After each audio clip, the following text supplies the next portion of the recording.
Saturdays she was going to Hanuman temple, that's right. And Sundays she used to come here. So she was just explaining that if you want to get your material desires fulfilled, you must always approach God, and you must approach God in the right way. If you don't approach God in the right way, then God does not fulfill your material desires. So I was trying to explain to her that in actual fact, what is real religion? What is real religion? What is the topmost religion? Of course, there are many religions. There are religions which recommend that you should do this, and if you do this, you get that, and if you do X, you get Y, and so on and so forth. But what is real religion? What is real religion? Because I remember my friend's father had a heart attack and he was admitted in Bridge Candy Hospital. So when I went to see him, I said, "Why don't you pray to God? You'll get more peace of mind." He says, "I don't believe in God. Because all I know about people are they're praying to God that God give me this, God give me that."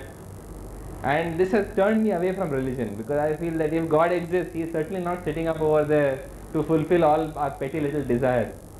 And he says, "My auntie does so many novenas and she does this and she does that, and she feels that her desires are fulfilled by this saint and that saint." I don't believe in all these things. So that has turned me off religion completely. So I was explaining to this neighbors of mine the same thing that I explained to my friend's father, that what is the topmost religion? What is the topmost religion? In fact, in the Srimad Bhagavatam it is clearly stated what topmost religion is. In the Srimad Bhagavatam it is said that savai pumsam paro dharmo yato bhakti radhoksaje ahaituki apratihata yayama suprasiddhati. It doesn't say that the topmost religion is Hinduism or Islam or Jainism or Judaism or Sikhism or Christianity. It doesn't say any of those things. It says the topmost religion is that religion which helps you to develop love of God. That is the definition of the topmost religion. The topmost religion is that religion that helps you to develop love of God. That is the topmost religion. And furthermore it says that for this religion to fully satisfy you, it must have two characteristics. That the topmost religion has got two characteristics. What are these two characteristics? One characteristic is that it should be unmotivated, and the other is that it should be uninterrupted. That it should be uninterrupted and it should be unmotivated. I remember in the last Bhagavad Gita course we had, one young lady was brought by her friend here for the course, and afterwards she was telling him that, "You know, I come from a very pious family, and it's true that we go to Nathdwara and we worship Krishna and all these things. But," she said, "what I don't understand is that throughout these 7 days lectures that he was conducting, he was saying again and again and again that you must do everything for Krishna." He said, "Yes, we worship Krishna in the morning, we do seva in the afternoon, in the evening, we chant little bit of round here and there, but then we lead a normal life." So I said, "What's a normal life?" So we go out, we see movies, we watch video, we watch television, we have parties, we do all these things. So I explained to her that what is the meaning of true religion. True religion is that it is uninterrupted. What do you mean by uninterrupted? Uninterrupted means religion becomes your life. That is true religion. Religion is not 10 minutes in the morning for God and 10 minutes in the evening for God, and if you get a little time in your lunch break, you can add a 2-3 minute bonus over there. Not like that. True religion is religion that begins and ends from throughout your waking hours. It begins from the time you get up and it continues till the time you sleep. Through all your conscious moments, you are remembering God. It's not that you pray to God for some time in the morning and then turn on the TV set and you watch Hayagir for some time, forgetting all about Krishna, and then after some time you may go for a cocktail party and again you've forgotten all about Krishna, and then when you come back again you remind yourself about Krishna. No, that's not true religion. That's not the topmost religion. The topmost religion is that it is uninterrupted. That means from beginning till the end you are constantly submerged and absorbed in thoughts of God. The very food that you eat, the prayers that you say, when you go to work you are remembering God, if you are working at home you are remembering God, when you are dealing with your husband or wife you are remembering God, when you are dealing with your children you are remembering God, and nothing that is likely to make you forget God is allowed to come in your life. That is the meaning of uninterrupted. So Topmost religion has two characteristics. One is it's uninterrupted. This is what I've already discussed. And the second is that it is unmotivated. Unmotivated religion is the topmost religion when it is uninterrupted. What do you mean by unmotivated? Unmotivated means that we do not ask God for anything. We do not ask God for anything. This is the meaning of unmotivated religion. But people are always asking God for something. I remember there was a song, I think it was by Aretha Franklin. Oh God, will you give me a Mercedes Benz? My friends, they all drive Porsches, I must make amends. So people are always asking God, give me this, give me that, give me this, give me that. But the topmost religion means you do not ask God for anything. Anything. Nothing you should ask God for. This is the definition of true religion. It should be uninterrupted and unmotivated. And what do we mean by unmotivated? The best example is given to us by Lord Chaitanya Mahaprabhu himself when he comes in the guise of a devotee. And what does he say? He says, Na dhanam, na janam, na sundarim kavitam va jagdish kamaye, mama janmani janmanishware bhavatat bhaktir ahaituki tvai. Na dhanam, I don't want wealth. Who in this room can say that with a clean and honest heart? I don't want wealth. He says, I don't want any wealth. Na janam, I don't want any followers. See, first you want wealth. When you don't want wealth, you say, okay, I have taken to religious life and now I have abandoned wealth. But now what do you want? Now you want followers. If you don't have followers, you're not happy. So he says, no, I don't want wealth, I don't want followers either. He says, na dhanam, na janam. Then you may say you don't want followers either. But what happens? Sooner or later, if you are not strict in your spiritual life, if you are not genuine at heart, you fall down. What happens? You get captivated by a member of the opposite sex. So he says, na dhanam, na janam, na sundarim kavitam. I don't want beautiful women either. I don't want wealth. I don't want any number of followers. I don't want beautiful women either. But let's say you have crossed these three hurdles. Neither you want wealth, neither you want fame, neither you are tempted by the opposite sex. Then there is still one thing that remains. And what is that thing? You pray to God that, oh God, please relieve me from this place of misery. This is dukhalayam ashashvatam. You said so yourself. This is anityam sukham lokam. This is a place of misery. I don't want to come back here. So God, please give me mukti, give me moksha. Take me to Golok or Vaikunt or wherever, whichever place that you may have in mind for me. But don't send me back here, anywhere but this world. So when you pray to God for wealth, you pray to God for followers, or you pray to God for members of the opposite sex to entertain you, or you pray to God that, okay, I don't want all these things, but God, please deliver me from this world. You want moksha. But Chaitanya Mahaprabhu shows that he is rejecting all these things. He says, na dhanam, na janam, na sundarim kavitam va jagdisha kamaye, mama janmani janmanishware bhavatat bhaktir ahaituki tvai. He says, I don't want wealth, I don't want followers, I don't want beautiful women. He says, I don't even want to be liberated from this world. I simply want to come back again and again and again. I want to be reborn again and again and again so that I can serve you. So this is the example he gives of the topmost religion. That there is no desire for material things of this world, no desire for bhukti, and there is no desire for mukti either. If you don't want bhukti, you say, I want mukti. And there are those who are satisfied with having siddhi. But all these three things are obstacles to the development of true religion. It has been said that bhukti, mukti, siddhi, spriya yavat, pishachi riddhi vartate, tavad bhakti sukhas yatra, sukham abudhayo bhave. That if you have in your heart these three wishes, one which is desiring enjoyment in the world, one which is desiring spiritual powers or potency to perform miracles like siddhis, and the third is the desire to be liberated from this world. As long as these three wishes are seated in your heart, true religion, true love of God can never dawn in your heart. So this is what Chaitanya Mahaprabhu explains, that true religion is like this. It should be completely unmotivated, even without having a desire for liberation, which is indeed a very difficult or tall order. Furthermore, it has been said in the Bhakti Rasamrita Sindhu that Anya Bhilashita Shunyam Jnana Karmadi Anavritam.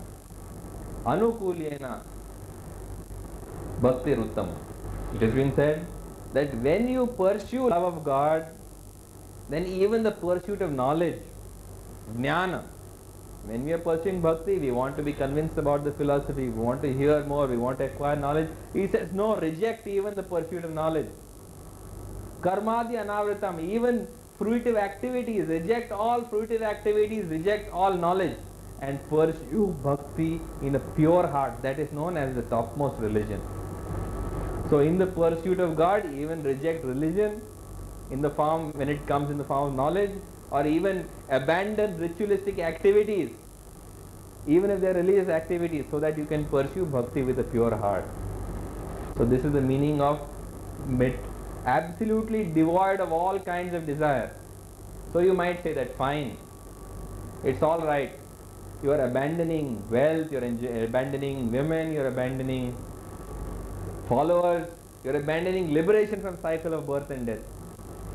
But look here, you want love of God, and when you have love of God, what happens? You see God everywhere. This is what is said in the Bhagavad Gita, that when you have love of God, you see God everywhere. So you are asking for the most expensive thing. That you might think that you are being without desire, but although you are imagining that you are worshipping without desire, you are actually worshipping with the topmost and the most expensive desire, to love God and see Him everywhere. So Chaitanya Mahaprabhu, anticipating that people will talk like this, he says in his Shikshashtakam that he says, I don't even want to see you everywhere. If you so desire that you want to treat me roughly in your embrace, and if you so desire that you will not be present before me, even that I am willing to accept. Ashlishva padratam pinastu mam adarshanam ma matam karotu va yatha tathava vidhatu lampato mat prananathastu sayavanapara. That, O Lord, you will always be my worshipful Lord, even if you treat me roughly in your embrace. Even if you treat me roughly and neglectfully in your embrace, I am still going to be worshipping you. Even if you make me broken hearted by not being present before me, that means I have abandoned the world, but I don't have you because you have abandoned me also. Even that I don't mind, because you shall be my worshipful Lord unconditionally. So this then is the standard of the topmost religion. The standard of the topmost religion is that it should be completely uninterrupted. Not only it should be uninterrupted, it should be unmotivated. Unmotivated for things of this world, unmotivated for acquiring spiritual powers or potencies, unmotivated with the desire for liberation. And finally, even unmotivated to the extent that you don't even mind if God Himself is not present before you, or you are not able to see God in things around you. Even that you should be willing to abandon. That is the extent to which you have to be completely free of desire. So when you explain this to people, they say, that's a very, very tall order. What can we do? You may say that your religion is like this, but then what am I supposed to do? Because my heart is filled with material desire. I have material desire coming out of my ear. In fact, the other day, one of my friends was telling me, he says it's good that we should have somebody to teach us about spiritual life. In spiritual life, we should have a guru. But we should also have a guru in material life who teaches us how to make money. We should have both gurus. He was just telling me this. So what to do if you are filled with material desire? You cannot hope to achieve that standard where you are completely devoid of material desire. Then how can you match the standard of the topmost religion? As a matter of fact, we are here in this world because of material desire. So that's not surprising that all of us have material desire. In fact, it would be surprising if we didn't have material desire. Because if we didn't have material desire, then probably we wouldn't be belonging here. The fact is, we have material desire, and that's why we are here. In the Bhagavad Gita, Lord Krishna says that we are in fact in this material world, which is 1/4 of creation. And why are we here? We are here because of material desire. And it is material desire that keeps us here. And foolish though we are, we are unable to let go of our material desires, therefore we are not able to escape from this world. We always promise ourselves life after life. In the Srimad Bhagavatam it is said that the baby in the womb offers prayers. That means all of us who have been babes in the womb, all of us offer these prayers in the womb. That, oh Lord, I am in the most uncomfortable position in my life. I am upside down, I can't move my hands or my legs, and I am held in this position for 10 months. So God, please let me out of here, and I promise you that I'll dedicate my whole life to you so that I don't have to come back in this place. But it has been stated, we come into the world from between a woman's legs and we spend the rest of our life trying to get back there. Because that is precisely what we do. We are overcome with material desire, we are overcome with lust, greed, anger, envy, illusion, madness, and sure enough we go all the way back. And next time also we pray to God that, oh God, please let me out. This time I promise you I won't break my promise. I shall always remember you throughout my life without desire, and I shall not come back to this place again. But we come back again and again and again. In fact, Prabhupada always used to give this example of how they catch monkeys. You know how they catch monkeys? They catch monkeys in a very interesting way. You keep a glass bottle fixed in the ground, and in that glass bottle you keep a few trinkets. And these trinkets, in the sunlight, they appear very attractive. And the monkey comes, he puts his hand in the glass bottle, and when he puts his hand in the glass bottle, he catches hold of the trinkets and he wants to take his hand out. But the neck of the bottle is so narrow that he can simply put his hand inside. The minute he forms a fist, he can't take his hand out. So holding those trinkets in his hand is stuck inside the bottle, and he knows he can take his hand out the minute he leaves the trinket, but he can't bring himself to leave those trinkets because he wants those trinkets. And the bottle being firmly fixed in the ground, he can't take the bottle away either. Neither can he turn the bottle upside down. And the hunter comes to catch the monkey. And the monkey sees the hunter coming, and he knows that all he has to do is simply to open his fist and he's free. That's all that he has to do. He just has to open his fist and he's free. But he just cannot open his fist. And the hunter comes closer with a noose in his hand and he's going to strangle the monkey. The monkey knows it. The monkey knows that because he's been raiding this orchard, this man has put up a trap to catch him, and now that he's caught, he's going to be strangled. And he knows also all he has to do is to leave those trinkets, and he's out, he's free.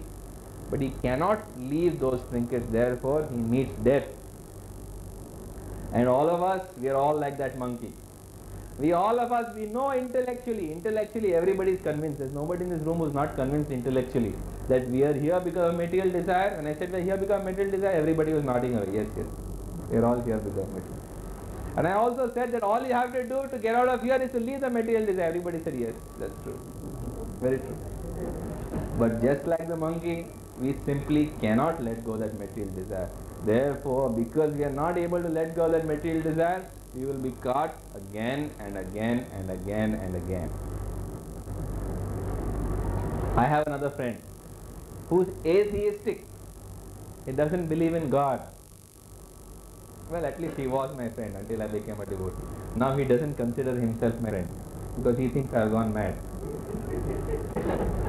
So he was telling me, he's saying, what is the need to worship God? He's saying, what is the need to worship God? He says, everything that I have got in this world, I have got without worshipping God. Everything that I have. All that I have to do is I have to strongly desire something, and sure enough, in course of time, that desire is fulfilled. So when I can myself fulfill that desire, then what is the need to approach God and pray to Him? A very, very practical question he was asking. Why should I approach God? Because I simply have the desire in my heart, and sure enough the opportunity comes up and I work hard and I fulfill that desire. So who needs God anyway? Why do we need God? So I was explaining to him that yes, it is true that you don't need to pray to God to fulfill your material desire. You simply need to desire. And if you desire, that desire is fulfilled. But who is fulfilling that desire? God is fulfilling that desire, even if you are not approaching Him. I gave him the example. I have a young 6-year-old son. and I am a mundane father to this son. He is a spirit soul. I am not in any way connected to him except through my body and through my mind. But when my young son, he looks into the shop window and I see on his face that expression of desire, and I know that my son wants something very badly. What do? He doesn't even have to tell me, Daddy, please buy that for me. Before he knows what's happened, I've already purchased it and given it to him. Why? Because I can see on his face the desire for it. I know he wants it very badly. And therefore, out of love for him, I go and purchase it and I give it to him. So when a mundane father, I was explaining to him, a mundane father, he can be so keen to fulfill his son's desire. Then what to speak of the eternal Father? Krishna says in Bhagavad Gita, Pita ham asya jagato, mata dhata pitama. He says, I am the father of this universe, I am the grandsire of this universe, I am the mother of the universe. So he is all three. Not only is he father and mother, but he says grandfather. Why grandfather? Because grandfathers are always spoiling their children. They know that when their grandchildren grow up to be real spoiled adults, they are not going to be around. So they don't mind spoiling them. So Krishna says, I am father, I am mother, I am grandsire. And Krishna also says, he says in the Isopanishad, he also says in the Srimad Bhagavatam. In the Isopanishad he says, I am seated in the hearts of all living entities and I am fulfilling their desires from time immemorial. In the Isopanishad, Krishna is saying that I am seated in everybody's heart and I am fulfilling their desires from time immemorial. In the Srimad Bhagavatam, the Lord says, what is the Lord in Srimad Bhagavatam? He says, I am seated in the hearts of all living entities and my eternal pastime is fulfilling the desires of everybody. Just see that God is fulfilling the desires of everybody.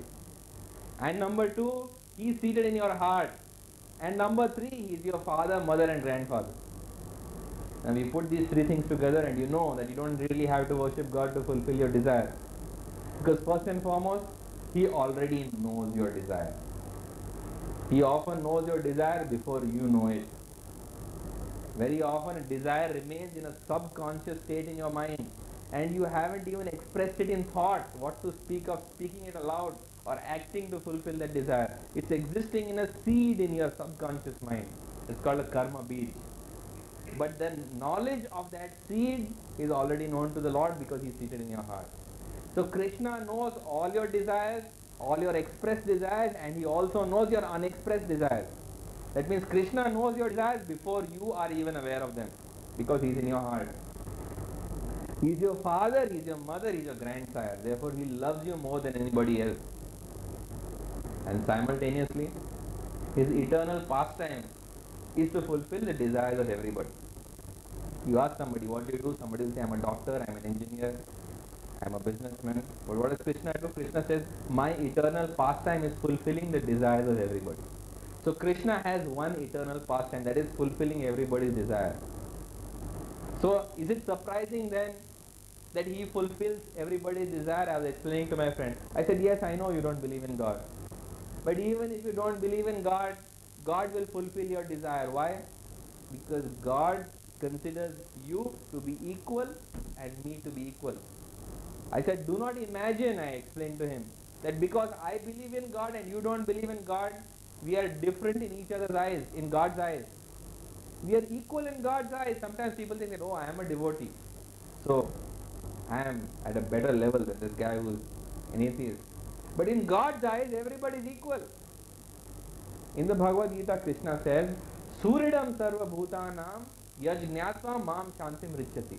That when you realize that God is equal friend of all living entities, then only you will know peace.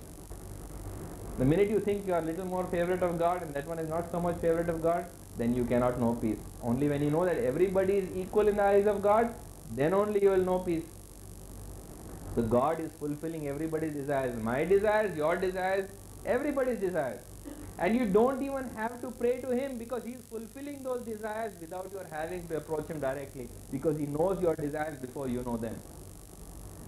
But, a very big but, if you fulfill those desires, or if God fulfills those desires, in forgetfulness of Him, those desires only bring you unhappiness, misery and misfortune. Please note what I said. That it is not necessary to approach God to fulfill your desires, because God being seated in your heart, He already knows your desires. But if you allow God to fulfill your desires in forgetfulness of Him, then the result is that although those desires are fulfilled, although you get what you want, you get only unhappiness, misery and misfortune. And the story that can best illustrate it is the story of the monkey's paw. I just told you about how the monkey is caught. So the story of the monkey's paw just best illustrates that. In fact, we used to have this play in our school every year we used to have this play. And in this monkey's paw, there is an old couple living in a Welsh mining town. And this old couple, they are a retired couple. And of course, in a Welsh mining town, in the days where they lived, there was no TV, no Doordarshan or any other TV. There was no newspaper, no magazine, very few books which were difficult to come by. So they had no entertainment at all. I mean, to the standard that we have today. But they had one object which was the focus of their attention. There was one person who was the apple of their eye, and that was their son. That although they were an old couple and they were retired, they had a young, handsome son, 21 years old, who was the apple of their eye, and everything in their life was centered around the son. Everything in their life was centered around the son. And while they were one day sitting at home, waiting for their son, they get the possession from a gypsy of a monkey's paw in the bottle. It's a monkey's paw, but it's severed from the monkey, so you only have the paw in the bottle. And it's given to them, telling them that if you have this monkey's paw in the bottle, with this bottle you can make 3 wishes. Any 3 wishes you can make, and those wishes will be 100% fulfilled. So both of them sit down together and they decide that since their son's birthday is coming up, they should wish for 500 pounds, because with this 500 pounds, they will be able to celebrate their son's birthday in a wonderful manner. So they sit down and they wish for 500 pounds. Nothing happens. Absolutely nothing happens. And 3 hours later, instead of their son coming through the door, the local manager of the mines walks in and he tells them there's been a mine collapse. And as a result of the mine collapse, your son has been completely crushed to death. And his body has been so mangled that we advise you not even to come and try to identify it. He has been completely crushed to death, and we are very sorry. And this couple is completely shattered. But before this manager goes, he tells them that in compensation we give you a check of 500 pounds. So they wanted the 500 pounds, and they wished for this 500 pounds. They've got the 500 pounds, but they've lost their son. You think that 500 pounds makes them happy? It doesn't make them happy at all. So they are completely distraught at the loss of their son. The 500 pounds means nothing to them. And 2 days later, on their son's birthday, after a quiet dinner, they're sleeping. They can't sleep at night, so they gather around the dining table. And each of them is completely torn with misery, and they decide that they still have 2 wishes left in the bottle. So let us wish that our son is alive again. So they wish that let our son be alive again. This was what they wish at night. And 2 hours later, in the middle of the night, they hear somebody crawling on the path in front of their house. And they also hear somebody banging the door and trying to talk to them in very inaudible, inarticulate voice, because they realize now that their son has dug himself out of the grave, and in that mangled body he has re-entered the dead body, and now he has dragged himself to their house and wants to come in. So once again they are absolutely disturbed, because although they want their son, they don't want their son in this condition. Once again that desire has been fulfilled, but that desire has been fulfilled in a way they don't really want. So finally, in desperation, they wish that their son was dead again. So they had three wishes. One wish, 500 pounds, they lost their son. Second wish, they want their son back. They realize they don't want their son in that shape anymore. And the third wish, they wish he was dead again. So this is the result of all desires made and fulfilled in the absence of God consciousness. Yes, God fulfills all desires. But if we fulfill desires you in absence of His consciousness, those desires which are fulfilled bring you only misery, misfortune and unhappiness. After all, what is a monkey's paw? The monkey's paw, when attached to the monkey, is a very useful thing indeed. For the monkey it's a very useful thing. But when the paw is cut off from the monkey's paw is separate from the monkey, it only brings unhappiness and misery. So also, we are a part of God, we are part and parcel of God. And when we separate ourselves from God by not remembering Him, when we separate ourselves from God by completely forgetting about Him, and we pursue our own petty desires in forgetfulness of God, then every desire of ours which is separate from consciousness of God is fulfilled like this monkey's paw. We fulfill the desires, but with every desire that is fulfilled, we get misery, misfortune and unhappiness. This is what I explained to my friend. I said, yes, your desires have been fulfilled without worshipping God, but are you a happy man? If you are a happy man, then why do you look so miserable? He said, yes, you are right, I am not a happy man. So I said, this is what I am trying to explain to you. That yes, you need not worship God, your desires will be fulfilled anyway.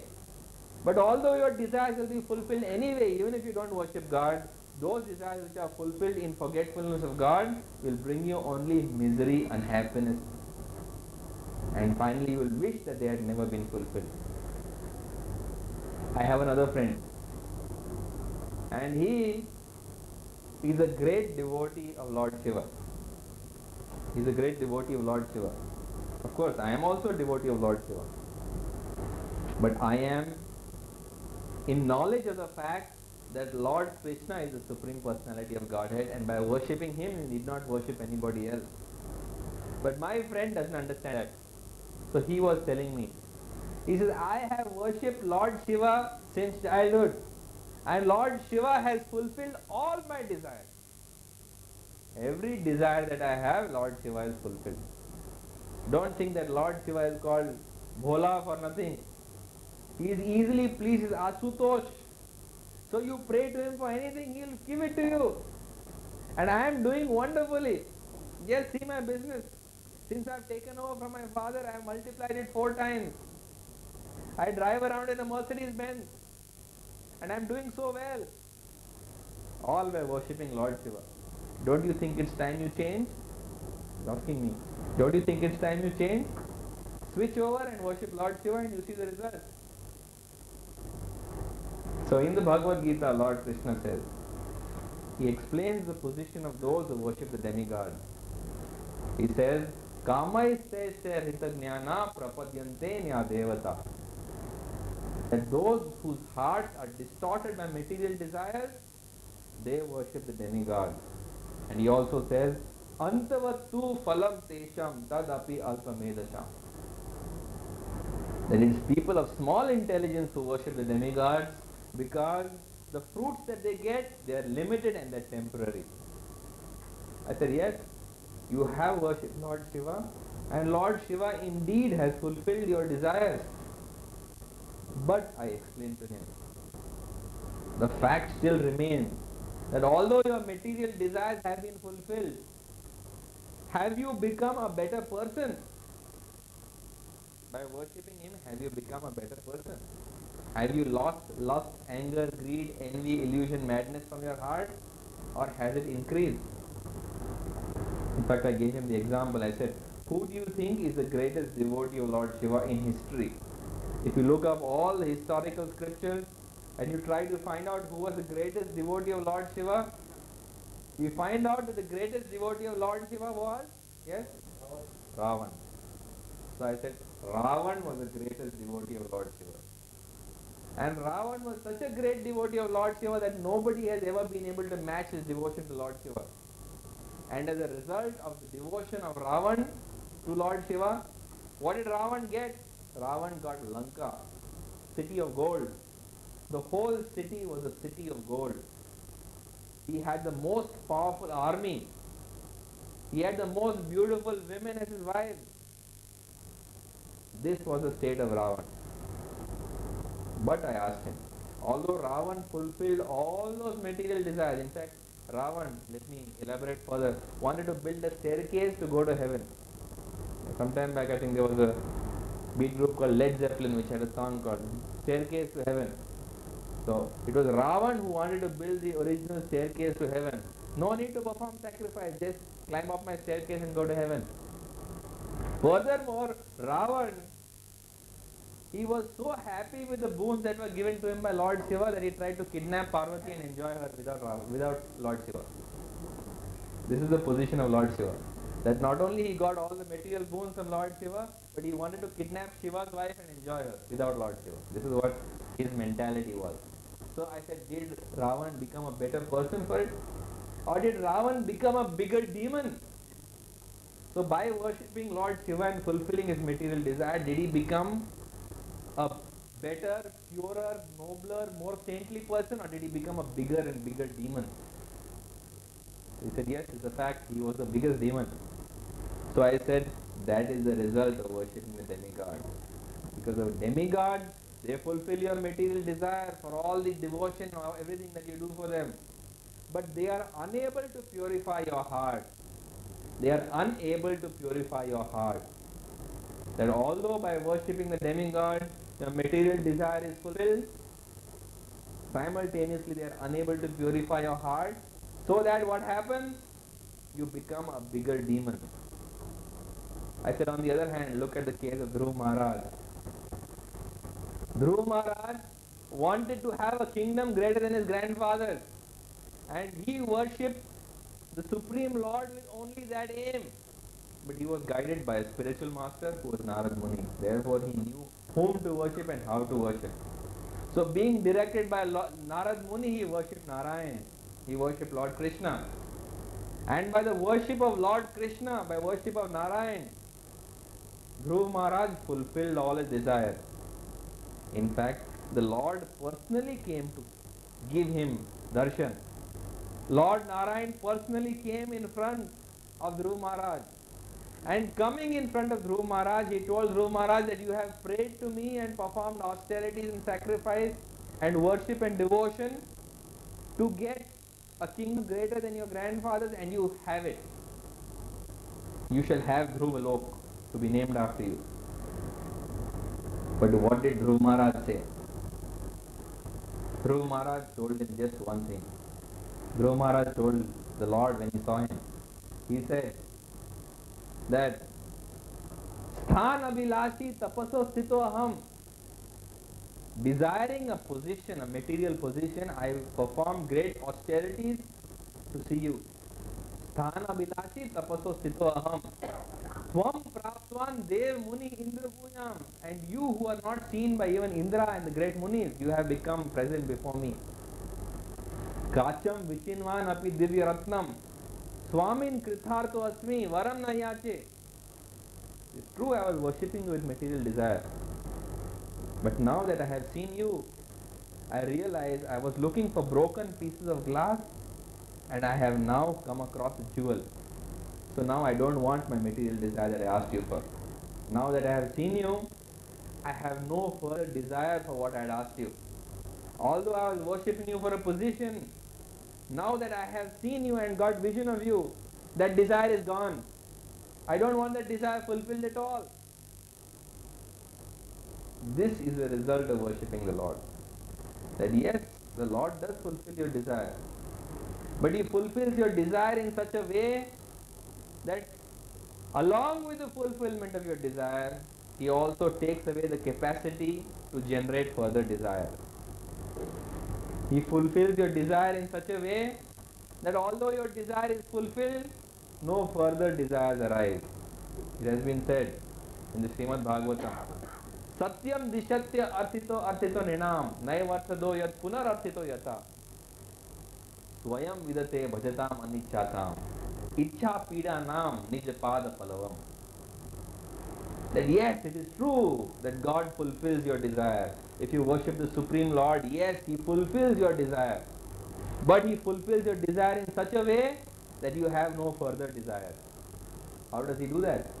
Because although you don't want it, He gives you bhakti. You are worshipping Him for material desire. But although you are worshipping Him for material desire, although you have not asked for anything else beside material desire, He not only gives you material fulfillment of that desire, but He simultaneously gives you bhakti. And when you get this bhakti, you have no further desire. This is the nature of the Supreme Lord. That He fulfills your material desires, but He fulfills them in such a way that you have no further desires coming up. Actually, material desire is like an itch. Has anybody here had an itch?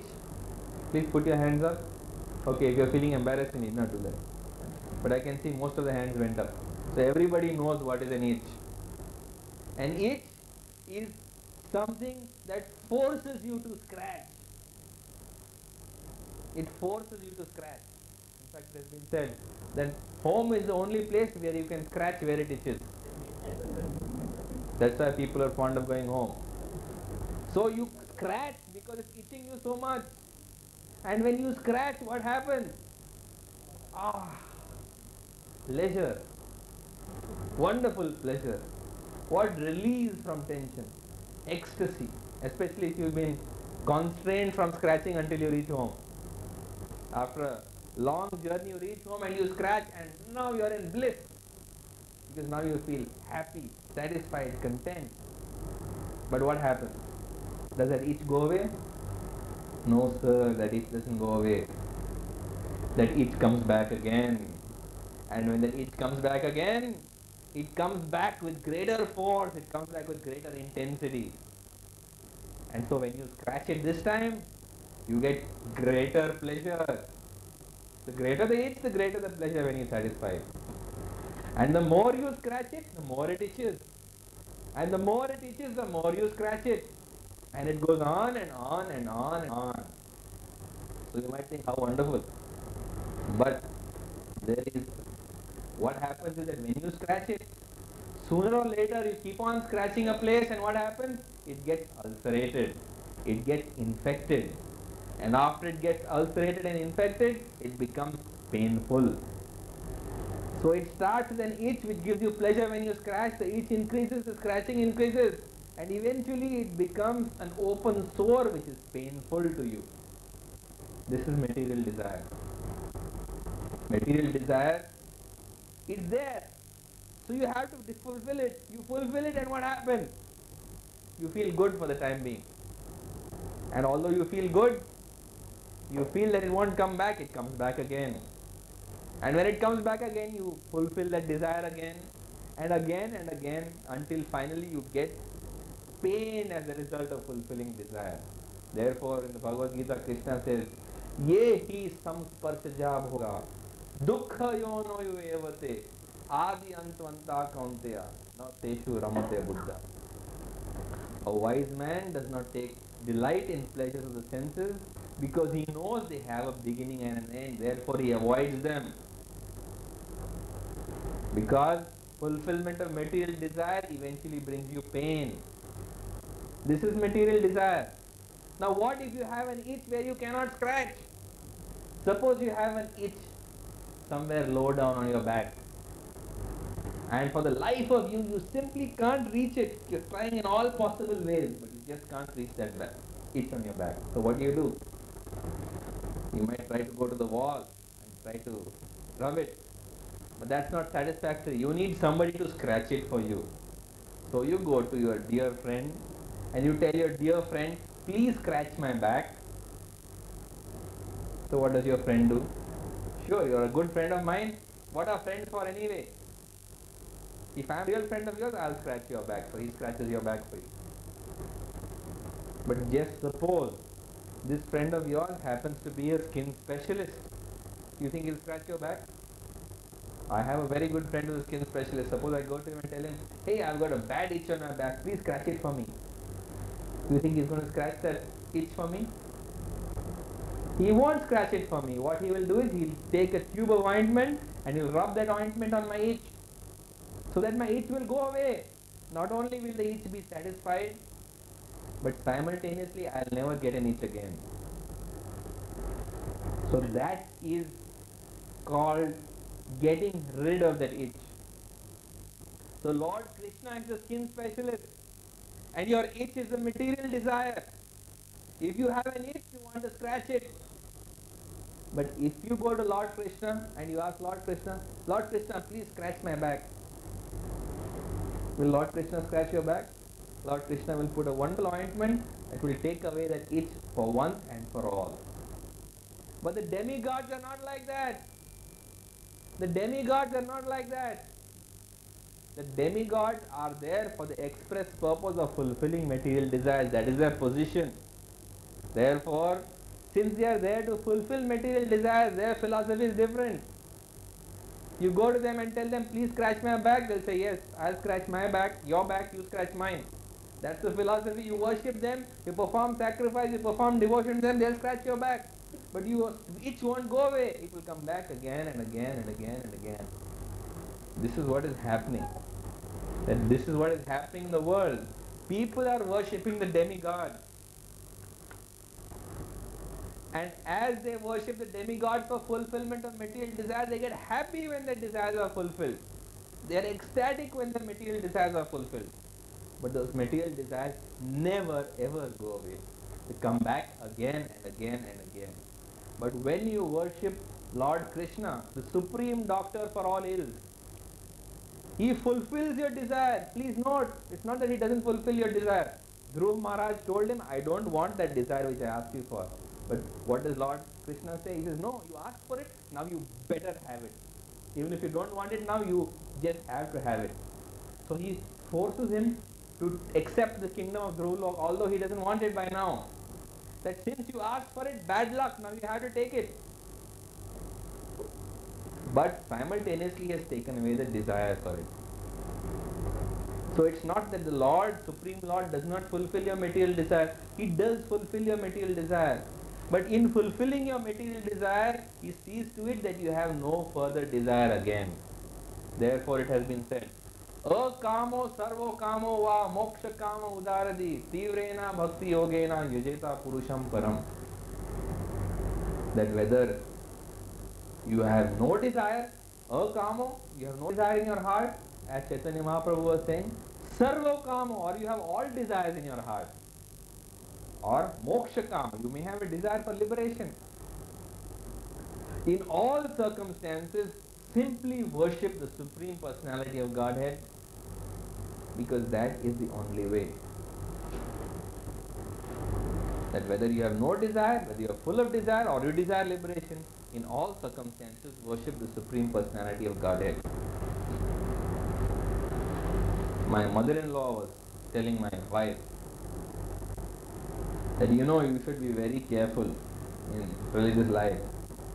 Because if you are too religious, what happens? God takes away everything from you. And especially be careful of Lord Krishna. It's okay you are worshipping Durga or Ganesh or any of these benign entities. But Krishna, he is the greatest trickster. You worship him, and before you know what's happening, he will pull the carpet from under your feet and he will take everything away.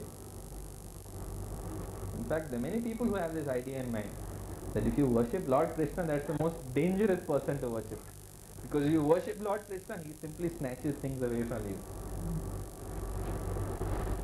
So, what is the truth behind the matter? The truth behind the matter is that it's a fact. It is a fact. Krishna takes things away from you. In fact, in the Srimad Bhagavatam, Krishna says very clearly. He says, Yasyaham anugranami harishya tadhanam shanay tato adhanam sajanti asya swajana dukha dukhitam. What does he say? He says, Lord Krishna says, that when somebody becomes especially dear to me, and when he becomes especially dear to me, and he also has material desire, what do? I take away all that he possesses. I take away his wealth, I take away his position, I take away his name, his fame, I take away everything. And then this poor fellow, when he's got nothing left, his relatives also abandon him. When Krishna takes away everything, his relatives, his friends, everybody abandons him. And then this poor guy, now he's got nothing to depend on in the world, so he turns to me with full heart. Wholeheartedly he turns to me. So when somebody is very dear to me and he's got material desire in his heart, that's what I do. I snatch away everything from him. And then when he's got nothing else in the world, then he turns to me wholeheartedly. So this is what Lord Krishna says. So I can see many worried faces here in the audience. That up till now, this doctor has conned us. He has conned us into worshipping Krishna. But he never told us this dangerous fact. Now he's let the cat out of the bag. I can't wait till I go home and take down Krishna's picture and put Shiva and Ganesh and whatever other pictures I was worshipping in the past. So you might be thinking, doctor has conned us up till now. Now he's told us, after I've been worshipping Krishna for such a long time. But don't worry, relax, smile, lean back. There's a way out of all this. The way out of all this is very simple. The way out of all this is that you can get rid of your material desire simply by spiritualizing your material desire. You might say, what's that? You don't have to wait for Krishna to take things away from you before you become serious about him. You simply spiritualize whatever desire you have. You must first of all, you must know what is the difference between matter and spirit.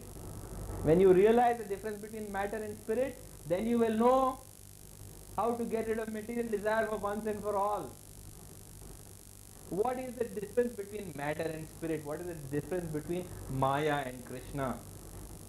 In the Srimad Bhagavatam, Lord Krishna says very clearly. And what does he say? Lord Krishna says there that Rite artham yat pratiyeta na pratiyeta cha atmani yad vidyat atmanomayam yatha abhaso tata tamaha. He's giving the definition of Maya in this verse. It's very difficult to get definition of Maya. This is the only verse I have found in Srimad Bhagavatam which gives the definition of Maya so clearly. He says, Rite artham yat pratiyeta na pratiyeta cha atmani. He says, everything which is devoid of connection to me, that is Maya. The definition of Maya is that which has no connection to Krishna, that is Maya. Rite artham yat pratiyeta na pratiyeta cha atmani yad vidyat atmanomayam yatha abhaso tatha tama. That is Maya. So all that which is not connected to God, that is considered to be Maya. So just for example, if you take a typewriter and that typewriter is used to type out a novel, say by Harold Robbins, or maybe The Life of Pamela Bordis, what kind of typewriter is that? It's a material typewriter. But that same typewriter, if you use it to type out the Bhagavad Gita, what kind of typewriter is that? It becomes a spiritual typewriter. Same typewriter. The same typewriter, if it is used to type out something which makes you forget God, is a material typewriter. The same typewriter which is used to remind you about God is a spiritual typewriter. So it's very, very simple to spiritualize your material desire. All that you have to do is that everything that you have, you use it in the service of Lord Krishna. And if you do that, then it doesn't matter what you have. This is the secret of material desire in Krishna consciousness. The secret of material desire in Krishna consciousness is just this: knowing what is material and knowing what is spiritual. There is a story of Ambarish Maharaj. Ambarish Maharaj was the king of the world. I remember when I had gone to Bahrain, I had given this lecture on learning to face death. And whatever you think of at the time of death, that you become. So somebody told me at the end of the lecture, he didn't come for the lecture, he just heard about it. If he had come for the lecture, he would have known what I said. But he met me and he told me that I heard you say that all you have to do at the time of death is you remember something and that you become. I said yes. He's saying, before I die, I am going to remember Sultan of Brunei. He said, who's Sultan of Brunei? The Sultan of Brunei is the richest man in the world. So I am going to remember Sultan of Brunei before I die, and surely I will come back as Sultan of Brunei as the richest man in the world. That's what I want. That's what he told me. But King Ambarish, he was richer than Sultan of Brunei. How big is Brunei? Very small indeed. But King Ambarish Maharaj, according to Srimad Bhagavatam, he was the king of the whole world. And although he was king of the whole world, he was renowned as a great devotee of the Lord.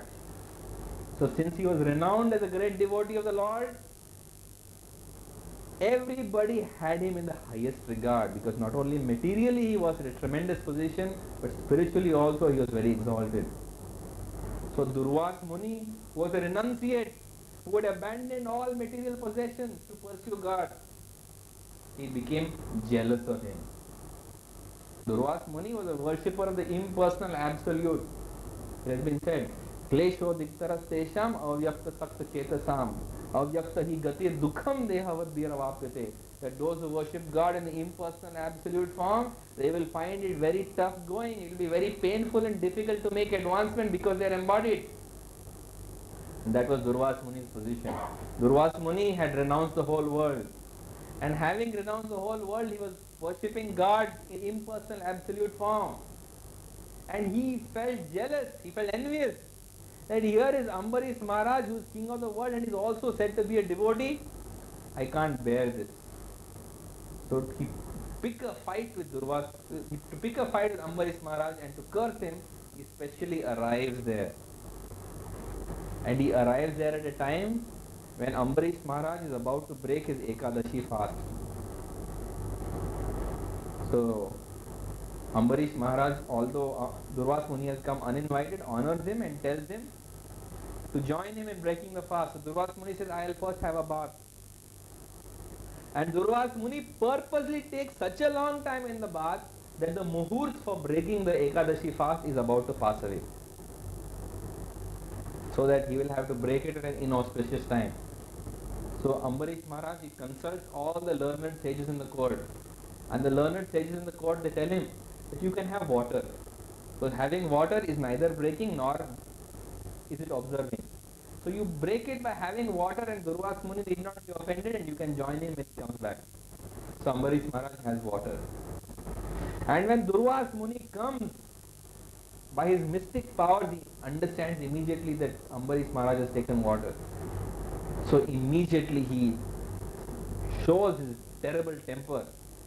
And cursing Ambarish Maharaj, he plucks one hair from his head and dashes it on the ground. And immediately from that hair of Durvas Muni, a huge fiery demon comes to devour Ambarish Maharaj. And Ambarish Maharaj, he just stands there with his hands folded, because he is a great devotee of the Lord. He understands that all this is happening by the will of the Lord, so he humbly stands there before him. And the Sudarshan Chakra of Lord Krishna personally comes and destroys that demon to protect him. Of course, Krishna says, Kaunteya pratijanahi name bhaktya pranachyati. Those son of Kunti, declare it boldly, my devotee shall never perish. So he destroys that fiery demon with the Sudarshan Chakra, and that Sudarshan Chakra starts chasing Durvas Muni. So Durvas Muni, seeing that Sudarshan Chakra, runs for his life. And he runs through all the three worlds looking for shelter. He runs through all the three worlds looking for shelter. Then he realizes there is nothing left except to take shelter of the Supreme Personality of Godhead. So Durvas Muni, he goes and approaches Lord Brahma. You see, because he is worshipping impersonal absolute, he doesn't know who's God. So first he approaches Brahma. He says, Brahma, O Supreme Lord, please save me from the Sudarshan Chakra. So Brahma says, I am not the Supreme Lord. Please try elsewhere. So now he goes to Lord Shiva, and he approaches Lord Shiva and beseeches him that, O Lord Shiva, Supreme Personality of Godhead, please save me from the Sudarshan Chakra. So Lord Shiva also tells him, sorry, wrong number, I am not Supreme Personality of Godhead either. You have to try elsewhere. So finally Durvas Muni takes shelter of Lord Narayana, of Krishna, and approaching him, he tells him that, "Oh Lord, now you please help me. Save me from the Sudarshan Chakra." So what do you think the Lord says? The Lord says very clearly, he says, "I am also not independent." He says, "I am also not independent. That I cannot help you. Why? Because I am also dependent. What am I dependent on? I am dependent on the love of my devotee. Although I am the Supreme Lord and Master of the universe, I am a servant of my devotee.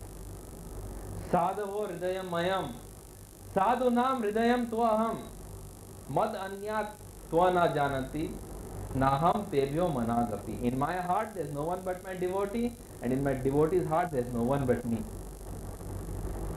So I am also dependent on the will of my devotee. I can't interfere in this matter. Now you have to take forgiveness from my devotee alone." So realizing that the Supreme Personality of Godhead is helpless, Durvas Muni goes and he prays to Ambarish Maharaj, that, "Ambarish Maharaj, please forgive me." And Ambarish Maharaj, who is king of the world, he prays to the Sudarshan Chakra and pardons him and forgives him and embraces him, because that is the nature of the devotee. So this story illustrates that on one hand we have Ambarish Maharaj, who was king of the world, and on the other hand we have Durvas Muni, who was a renunciate, who had nothing except a piece of cloth around him. But when it came to the true test, who triumphed? Ambarish Maharaj, although he possessed the whole world. Why?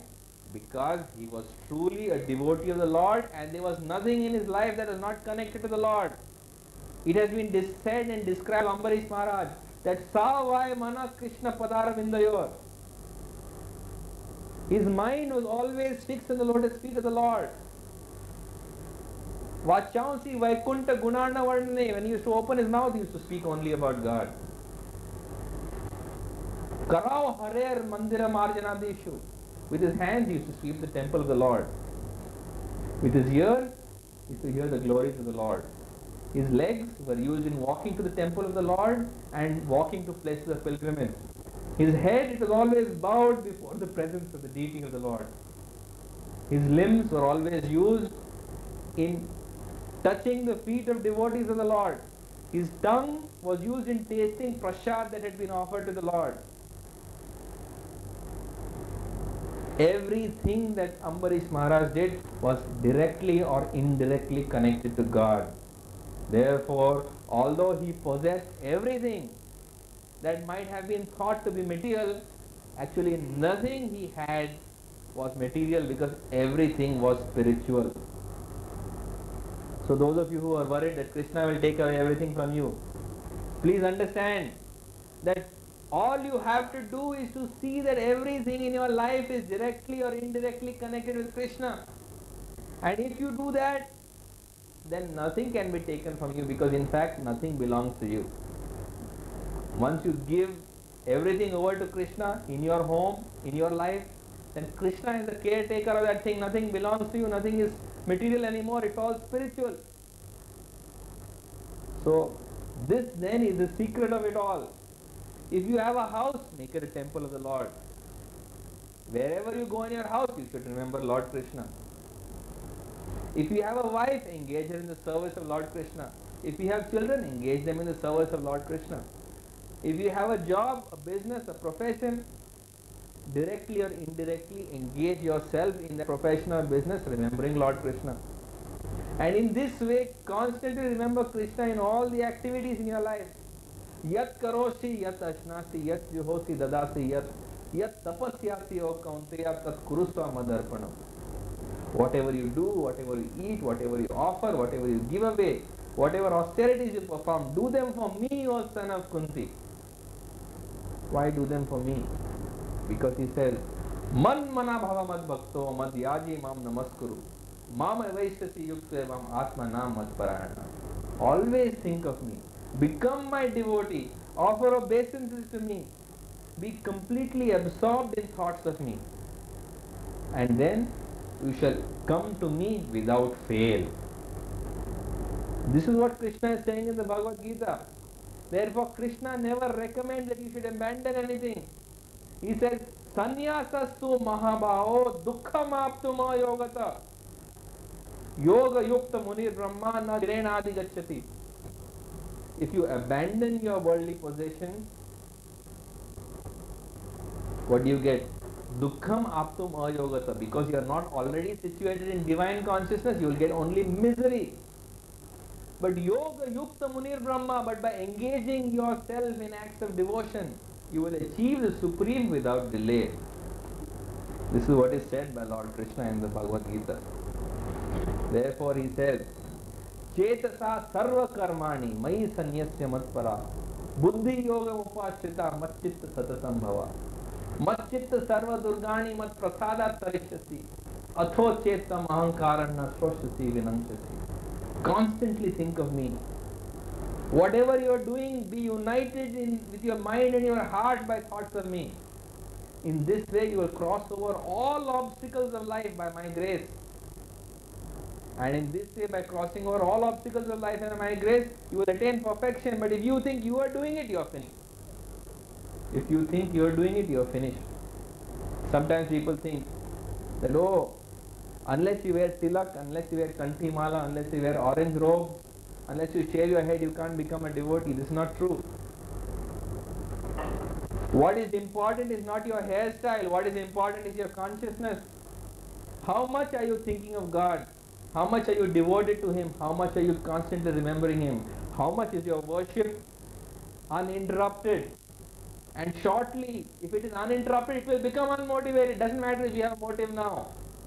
It doesn't matter if you are worshipping God with motive now. If you are worshipping Him in the right way, shortly He will take away all motive from you. Therefore He says, Akamo sarvo kamo va moksha kamo udaradi tivrena bhakti yogena yajeta purusham param. Whether you have no desire, whether you are full of desire, whether you desire liberation, in all circumstances you worship Krishna. Because in all circumstances He will make you perfect. And in fact, other people may not know it, but we are not doing devotional life for other people. You might think that, oh, it's true, I may be trying to think of Krishna, but my neighbors, they don't know it. Who cares what your neighbors think? Who cares what society thinks? Let them imagine that you are leading a materialistic life. Just like Durvas Muni thought that Ambarish Maharaj was the most materialistic man. Who cares if Durvas Muni thought that Ambarish Maharaj was a materialistic person? Krishna knew what Ambarish Maharaj was doing. Krishna knew. Man sees another man's actions, but only God sees another man's heart. God knows what's in your heart. He knows what's in your consciousness. And it has been said, Iha yasya harer dasya karmana manasa gira nikhil aso api avasthasu jivan mukta sauchyate. Externally it might appear that you are performing materialistic activities, but in actual fact, because your mind is constantly conscious of God, you are liberated even in this lifetime. Therefore, in conclusion, I would like to tell you that always think of God. Always think of God. Be completely absorbed in God. Whatever you eat, whatever you give away, whatever activities you perform, you do them for Him. And then eventually what will happen? He will take away all the material desire from your heart, even if you are presently worshipping Him with material desire. And not only will He fulfill your desire, but He will take away the propensity for other desire to arise. But if you want to make a beginning, there is only one way to make a beginning.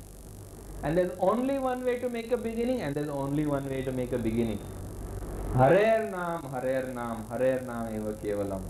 Kalau nasteva nasteva nasteva gatiranyatha. That there is chant the holy name, chant the holy name, chant the holy name. There is no other way, there is no other way, there is no other way. To purify the heart, to make spiritual progress, to get rid of material desire. Chant the holy name, chant the holy name, chant the holy name. And in the Kali Santarana Upanishad it has been mentioned that Hare Krishna, Krishna Krishna, Hare Hare. Hare Ram, Ram Ram, Hare Hare. Iti Shodha Shakam Nam Nam Kali Kalmashu Nashanam Nato Paratarapaya Sarva Vedesha Drishyate. That in these 16 words, all the Vedic scriptures are represented. And simply by chanting these 16 words, the goal of life, that is love of God, can easily be met. Any questions from anybody?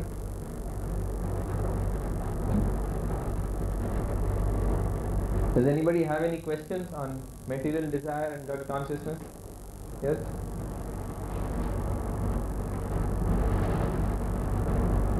Yes, Mr. Azafulkar, I know you have many questions.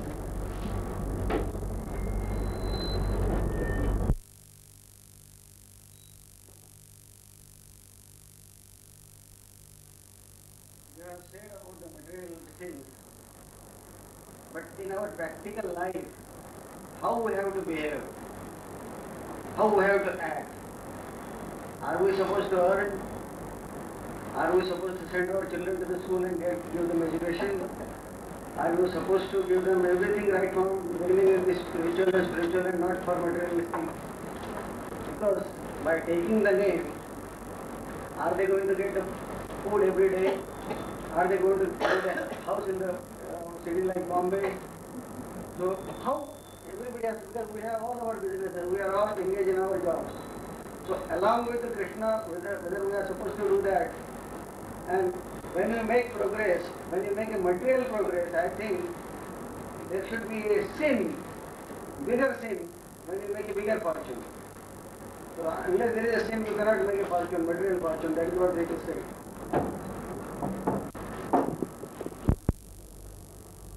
So Mr. Ardapurka's question, as usual, was a very intelligent and thought-provoking question. His question was that should I educate my children or just tell them to chant Hare Krishna and be happy? Who is going to feed them? And is that all that we should do, or we should pursue our profession, our business, our work, or whatever it is? Or should we be totally spiritual all the time? See, try to understand what I have told you. I have never asked you to give up your business, your work, your profession. Neither have I told you not to send your children to school. I have said that simply by chanting the holy name of God and by entering into activities of Bhakti Yoga, the very activities you are performing in material consciousness will be now performed in spiritual consciousness. That means that the work you are doing, the school your children are going to, will continue. But although externally the activities will appear the same, internally your consciousness will be different. I never advise people to give up what they are doing. After all, I am hardly the person to advise anyone to give up anything. What have I given up? Externally at least. Just see what is said in the Ishopanishad. In the Ishopanishad it is very clearly stated. It is said that Andhatama pravishyanti ya avidyayam upasate tato bhuya ivate tamo ya avidyayam rataha. That you have materialism on one side and you have spiritualism on the other. One who pursues materialism, he goes into great darkness. But one who pursues spiritual life, he goes into greater darkness.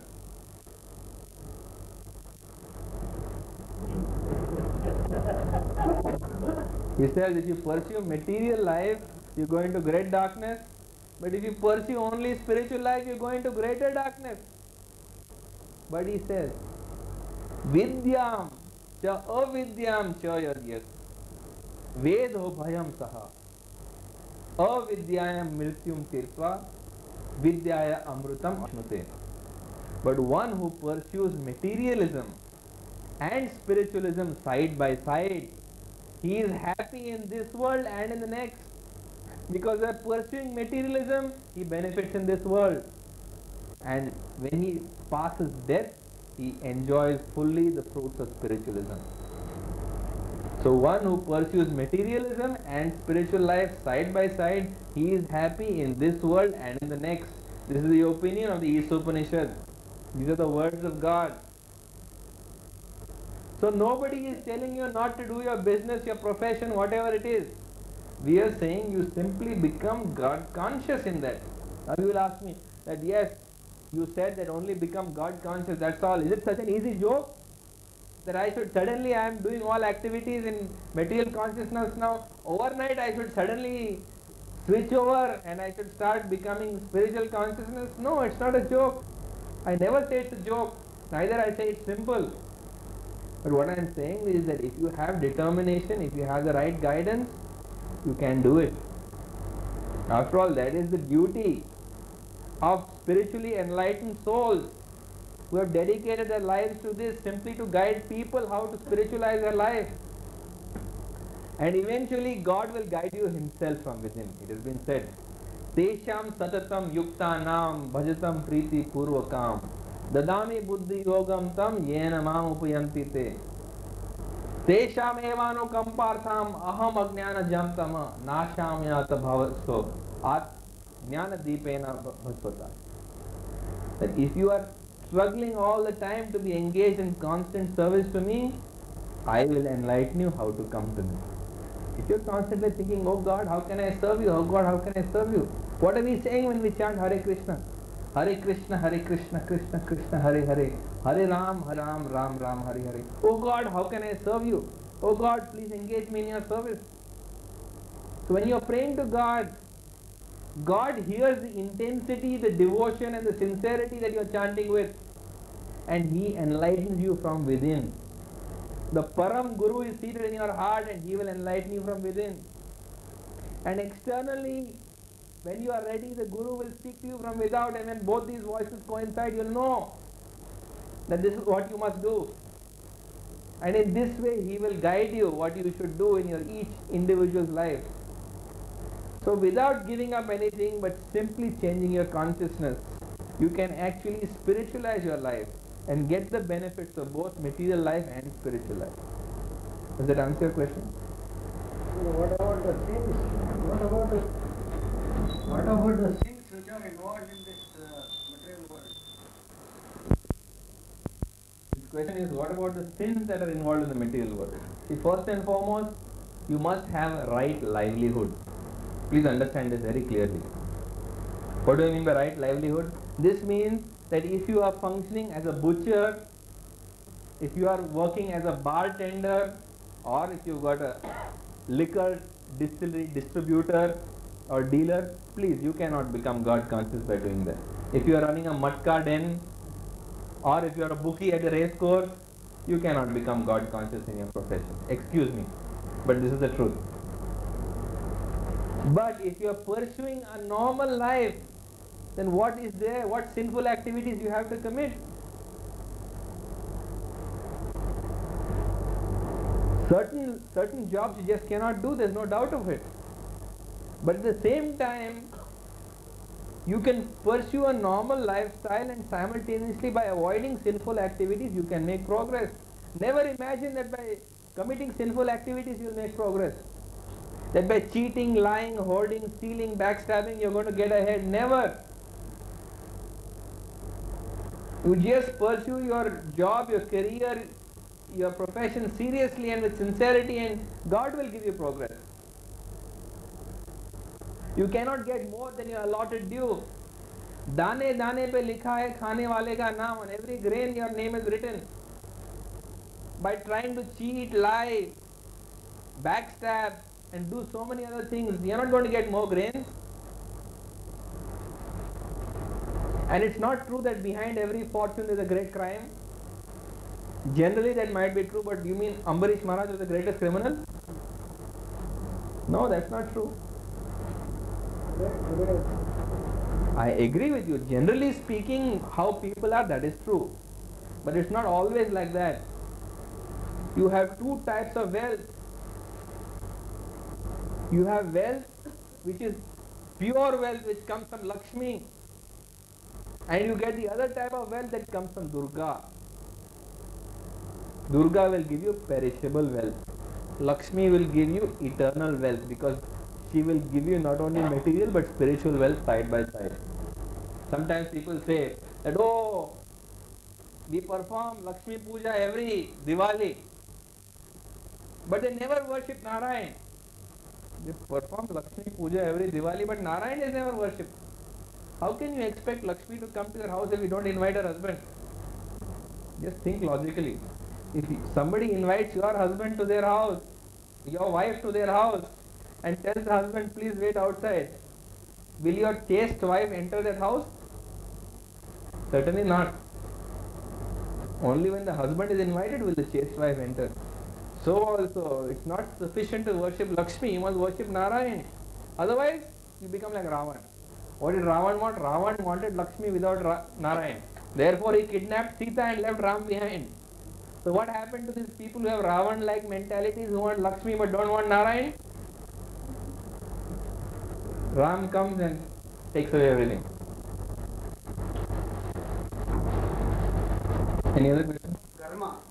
Because according to the law of karma, whatever we get, it is the result of our acts, either past or present or future or like that.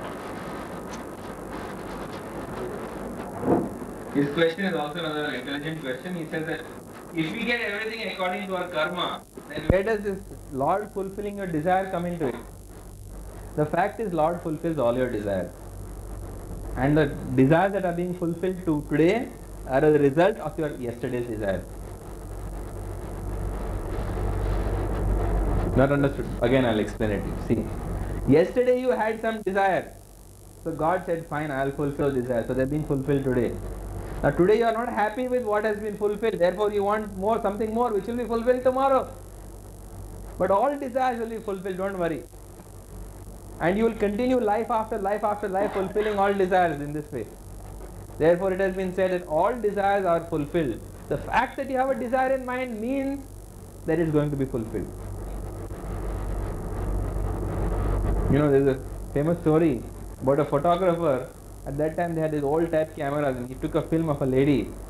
And when he removed that plate and he was developing that film, he found that she had smallpox marks on the picture. So he thought the film must be spoiled. So he went to her house to tell her that please come and I'll take another picture. He found she already had smallpox. That before the smallpox marks had appeared on the face, the sensitive film had already captured the smallpox that was about to erupt. So your desires are like that. You have desires, they are actually showing up on film and tomorrow they will be fulfilled. So you ask that how come all my desires are not fulfilled? Simply because that depends on the kind of desires that you have. You have small causes code, you have session code, you have supreme code. If you have small desires, they are fulfilled easily. You want to eat something very delicious, in a very short time it will be fulfilled. I know it's already 9:30. Okay? You have little more complicated desires. They will be fulfilled a little later on. But you have some tremendous difficult desires to fulfill. Maybe you want to become Prime Minister of India. Actually, I don't know who will want this kind of job. Just suppose you have some aspiration idea like that. It will be fulfilled, don't worry, but in time to come. In time to come. So all your desires will be fulfilled, and simply because when you fulfill one desire, you want another, you will keep on coming back again and again and again. Have you understood? Yes? Millions of people are hungry